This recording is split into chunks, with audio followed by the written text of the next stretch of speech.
Hi friends, అందరు ఎలా ఉన్నారు? బాగున్నారా? ఈరోజు అయితే వచ్చేసి మంచి ఫుడ్ అయితే మీ ముందుకు తీసుకొచ్చాను. అంటే ఏంటక్క బయట తెచ్చుకునే ఫుడ్ కూడా మంచిదేనా అక్క అంటారేమో. కాదండి, అప్పుడప్పుడు తినాలి మంచి మంచి ఫుడ్. ఎందుకంటే ఎప్పుడు ఇంట్లో చేసుకొని తింటూ ఉంటే నోరు కూడా బోరు కొట్టేస్తుంది. కొత్త రుచులు కావాలనే అని ఎప్పుడన్నా కానీ అట్లా బయట ఏదైనా ఫుడ్ తింటూ ఉంటే చాలా బాగుంటుంది నోటికైతే. నాకు అలా అనిపిస్తుంది. మీకు ఎంతమందికి అలా అనిపిస్తుందో చిన్న కామెంట్ చేయండి. ఈరోజు అయితే సాయంత్రము అని మళ్ళీ మీరు ఏమనుకుంటారు, అక్కో ఇది ఎగ్ రైస్ ఏమనుకుంటారేమో. లేదండి, శనివారం ఎగ్గు తినమన్నమాట. అంటే నీచే తినం మేము అసలు. వచ్చేసి మామూలు రైసే అనమాట, వెజిటేబుల్ రైస్. అలాగే వచ్చేసి గోబీ మంచూరియా అనమాట. సూపర్ అంటే సూపర్ టేస్టీగా ఉంది. నాకైతే చాలా బాగా నచ్చింది అబ్బా.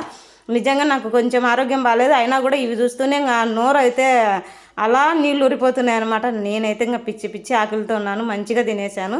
అవును, మీకు గోపి ఇష్టమా, గోపి రైస్ ఇష్టమా, లేదా ఉత్త ఎగ్ రైస్ ఇష్టమా అనేది ఒక చిన్న కామెంట్ చేయండి. వీడియో నచ్చితే లైక్ చేయండి, కామెంట్ చేయండి, సబ్స్క్రైబ్ చేసుకోండి. Bye friends.